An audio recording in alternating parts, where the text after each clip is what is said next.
जय श्री हरि विष्णु लक्ष्मी माता की जय। पापाकुशा एकादशी व्रत कथा। अश्विन माह के शुक्ल पक्ष की एकादशी व्रत कथा। धर्मराज युधिष्ठिर ने कहा, हे यदुनाथ, आपने बहुत सारी एकादशियों का वर्णन किया। अब आप अश्विन माह के शुक्ल पक्ष की एकादशी का नाम, उसका महात्म्य और विधि भी बताएं। इस एकादशी उपवास को करने से कौन कौन से फल मिलते हैं, ये सब कृपा पूर्वक कहिए। देवकी नंदन बोले, हे राजन, इस अश्विन माह की शुक्ल पक्ष की एकादशी को पापाकुशा एकादशी कहते हैं। इसके उपवास से समस्त पाप जलकर राख हो जाते हैं और अनंत पुण्य फल की प्राप्ति होती है। इस एकादशी उपवास का मनवांछित फल प्राप्त करने के लिए श्री विष्णु जी को पूजना चाहिए। ये उपवास देवलोक की प्राप्ति में सहायक होता है। जो फल एकादशी के कठिन उपवास से प्राप्त होता है, वह केवल क्षीर सागर में शेष नाग शैया पर विश्राम करते हुए विष्णु भगवान को मात्र नमन करने से ही मिल जाता है।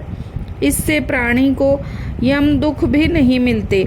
जो शिव भक्त विष्णु भगवान की अथवा विष्णु भक्त शिवजी की बुराई करते हैं, वे सब नरकगामी होते हैं।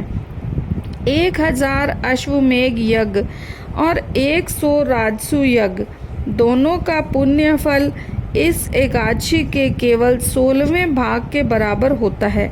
अर्थात समस्त विश्व में इस एकादशी उपवास के समान अन्य कोई और तप या उपवास नहीं है तथा ये एक सर्वोत्तम पवित्र विधि भी है। जो प्राणी एकादशी उपवास नहीं करते, वे सदैव दुख और पापों से घिरे रहते हैं। केवल इस एकादशी का उपवास करने वाला यम दर्शन से मुक्त हो जाता है तथा यमलोक नहीं जाता है।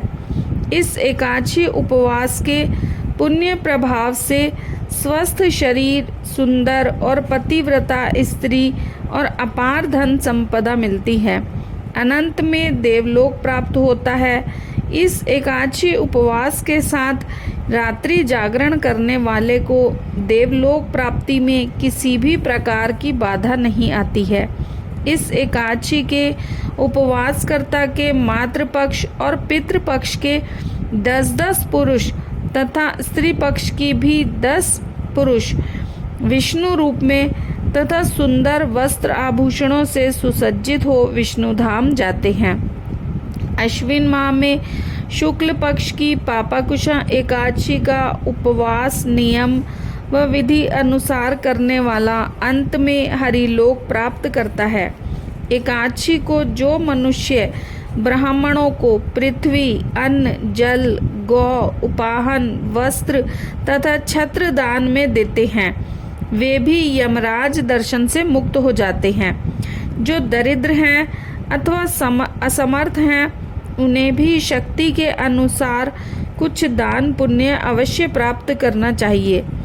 जो लोग सरोवर, उपवन, धर्मशाला, प्याऊ, अन्न भंडार का निर्माण कराते हैं, वे भी यम दर्शन से मुक्त हो जाते हैं। ऐसे मनुष्य इस देवलोक में अनेक सुखों का उपभोग कर मरणोपरांत देवलोक जाते हैं। भगवान श्री कृष्ण बोले, हे नरेश, इन सब का सारांश ये है कि धर्मचारी मनुष्यों को अनेक सुख मिलते हैं और जो अधर्मचारी मनुष्य होते हैं, वे अनेक प्रकार के दुख को भोग कर मरणोपरांत कुयोनि पाते हैं।